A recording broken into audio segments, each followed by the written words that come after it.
Hello les amis, j'espère que vous allez tous super bien, que vous passez une excellente journée. Je vous fais un énorme cœur pour vous partager un maximum d'amour et aujourd'hui dans cette vidéo on va voir jusqu'où l'Ethereum pourrait tomber puisqu'on est dans un bear market, un marché baissier et toutes les crypto-monnaies sont en train de tomber petit à petit. Beaucoup de gens pensent qu'elles vont rebondir très prochainement. Je ne suis pas du même avis et c'est ce que je vous ai partagé dans la précédente vidéo où on a fait une analyse sur le Bitcoin et vous m'avez demandé de vous faire à peu près la même chose sur l'Ether. Si vous n'avez pas vu la précédente vidéo, elle va s'afficher quelque part juste au-dessus. N'hésitez surtout pas à aller la voir. Sur ce, on va voir tout ça. Let's go!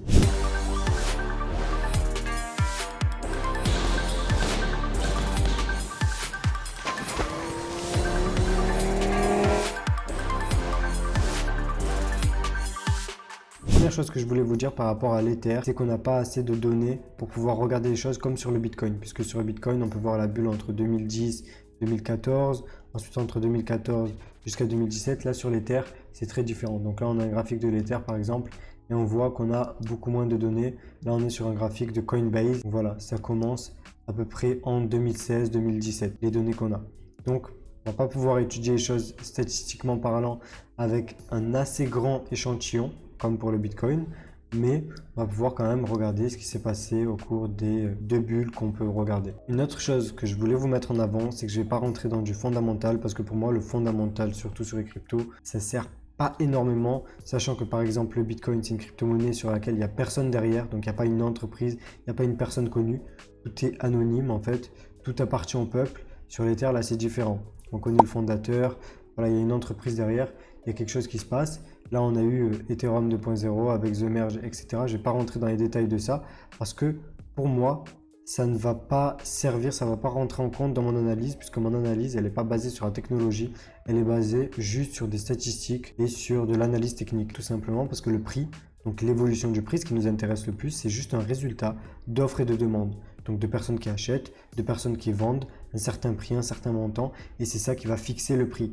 Donc qui est l'Ethereum 2.0 ou qui est énormément de bonnes choses, s'il y a beaucoup plus de gens qui vendent que de gens qui achètent, ça va quand même tomber. Et ça, j'aurai beaucoup plus de facilité à le voir en étudiant les choses statistiquement et avec de l'analyse technique, en regardant ce que les volumes font, en regardant ce qui s'est passé dans le passé, ce qui pourrait se passer, etc., les cycles, plutôt qu'en regardant toutes les données fondamentales. Parce que c'est plutôt ça qui va avoir tendance à nous perdre, à nous égarer en fait de la réalité des choses. Et c'est pour ça qu'il y a beaucoup de gens qui sont ultra optimistes, qui pensent que ça devrait faire que de monter, sauf qu'en réalité non, le prix ne devrait pas faire quoi que ce soit.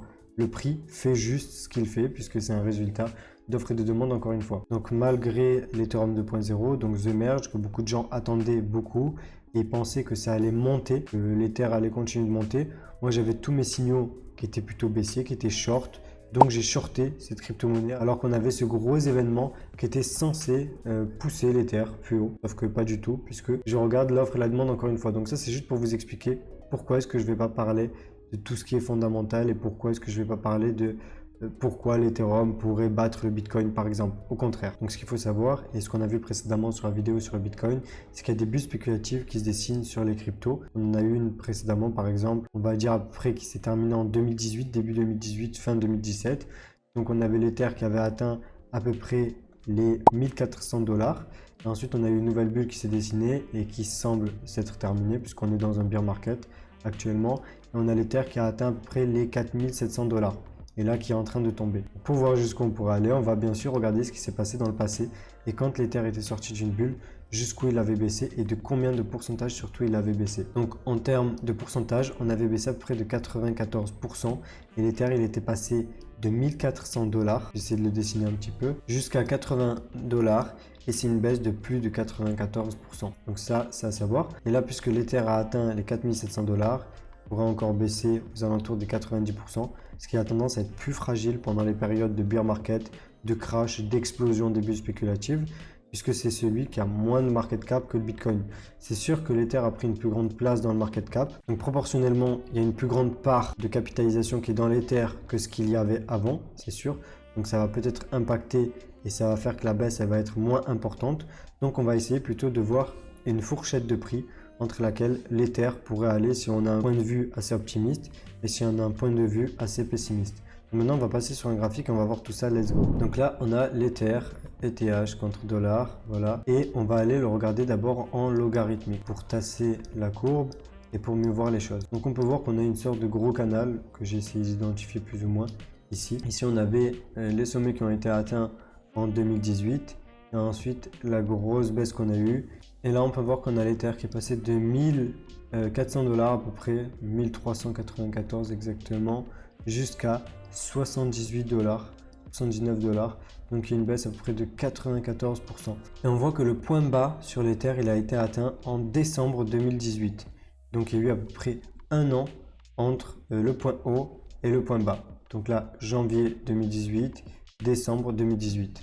Maintenant, on va revoir quand même sur Bitcoin assez rapidement. Et là, on voit sur le Bitcoin que c'est à peu près la même chose en termes de temps, d'intervalle de temps. Donc c'est de janvier ou décembre à décembre, c'est à peu près un an de baisse. Mais ce qu'on peut voir, qu'ici le Bitcoin il a baissé d'à peu près 84%. Donc il a été plus solide pendant cette baisse. Maintenant les amis, pour voir ce qui nous intéresse le plus, donc jusqu'où l'Ether pourrait baisser, eh ben, on va le faire assez simplement. On pourrait se dire que ça pourrait baisser à peu près de la même ampleur que ce qui s'était passé en 2018, de 94% dans ce bear market. Ensuite on a le prix qui fait plus grand chose et donc on pourrait atteindre à peu près les 290 $, 300 $.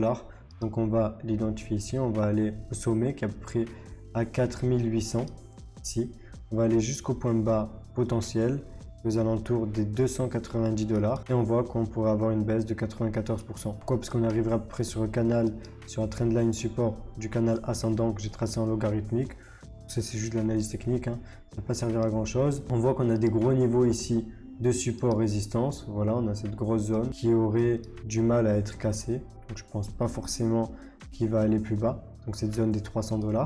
Après je pense que c'est mieux de se prendre une sorte de fourchette d'échelle jusqu'où le prix pourrait baisser. Et donc je pense que ça serait entre les 500 $ et les 290 $. Cette zone là qu'on va identifier avec par exemple un gros rectangle. Voilà, et qu'on pourrait atteindre assez prochainement. On pourrait atteindre ça en janvier, en décembre, quelque chose comme ça. Donc on va identifier la zone qu'on pourrait atteindre et on va aussi se dire à peu près quand est-ce que ça pourrait arriver. Donc je pense que ça pourrait arriver entre novembre et décembre, tout simplement parce que c'est ce qui a tendance à se passer. Souvent on a un an entre le début de l'explosion de la bulle et le point bas. Et ça arriverait sûrement très prochainement, donc aux alentours de novembre, décembre 2022. Donc cette année. C'est pour ça que ça va être intéressant de regarder. Et c'est sûr que quand l'Ether atteindra les 300 $, si jamais l'Ether atteint ce niveau-là, eh ben, plus personne ne croira dans la crypto-monnaie malgré Ethereum 2.0. Quand je dis plus personne, je veux dire plutôt la majorité des gens qui étaient ultra optimistes. Et c'est là que ça va nous donner des grosses opportunités pour investir si jamais on a une nouvelle bulle qui se dessine dans le futur. En tout ça, c'est des choses que j'ai expliquées depuis un bon moment pour les membres de la formation privée. Donc ici, quand on était à peu près au sommet, je leur disais qu'il y avait un gros potentiel de baisse, que crypto pourrait ne faire que baisser. Je leur avais expliqué tout en détail et là, je vais leur rajouter des vidéos update. Donc on va voir, elle est là, la formation privée. Donc ici, il y a un module tout sur les crypto-monnaies où je leur explique tout ça. Donc les cycles, des bulles spéculatives et je leur avais expliqué en avance donc toutes mes techniques pour exploser les compteurs quand il y a des bulles sur les cryptos et même quand il y a des crashs. Parce qu'il y a beaucoup d'opportunités.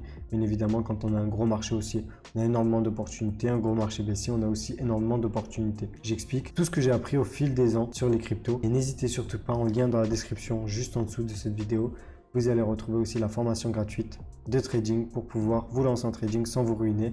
Et c'est totalement gratuit. Donc vous avez juste à cliquer juste en dessous dans le lien qui sera dans la description. Et n'hésitez pas, vous retrouverez tous les autres liens utiles, comme le lien pour pouvoir accéder à la chaîne Telegram gratuite aussi. Donc la chaîne Telegram gratuite dans laquelle j'avais aussi annoncé depuis un bon moment qu'il y avait un fort potentiel baissier sur les cryptos. Je vais vous montrer quelques messages que j'avais envoyés sur Telegram et vous allez voir que ça vaut vraiment le coup de rejoindre ce groupe qui sera dans la description. Là, vous pouvez voir un graphique sur le Bitcoin que je leur avais envoyé au groupe Analyse Privée. Donc c'est un groupe qui est réservé exclusivement aux membres de la formation privée et aussi aux membres qui payent l'abonnement tous les mois à ce groupe d'analyse. Et là, par exemple, on avait le Bitcoin qui était aux alentours des 65 000, qui avait atteint ses sommets historiques ici aux 65 000. Et je leur avais dit qu'on avait un gros potentiel baissier jusqu'aux 20 000. En gros, qu'on avait un bear market qui allait avoir des chances de se dessiner puisque c'était une bulle spéculative. Je pense que Bitcoin pourrait atteindre les 9 000. C'est ce que j'ai expliqué dans la précédente vidéo. Donc ça, c'est un exemple tout bête. Ici, dans le groupe gratuit, donc le Telegram gratuit, on peut voir aussi qu'il y avait l'analyse sur le Bitcoin que j'ai transféré. Tout le monde pouvait y accéder gratuitement à cette analyse. C'est pour ça que ça vaut sûrement le coup pour vous de rejoindre le groupe Telegram qui est totalement gratuit dans la description de cette vidéo. Bon, sur ce, j'espère vraiment que la vidéo vous a plu. Si c'était le cas, mettez-moi un maximum de pouces bleus. N'hésitez pas à me dire tout ce que vous pensez dans les commentaires. Donc, quelles sont vos prévisions selon vous sur l'Ethereum et sur les autres crypto-monnaies en général. Bon, sur ce, on se retrouve dans une prochaine vidéo. Ciao!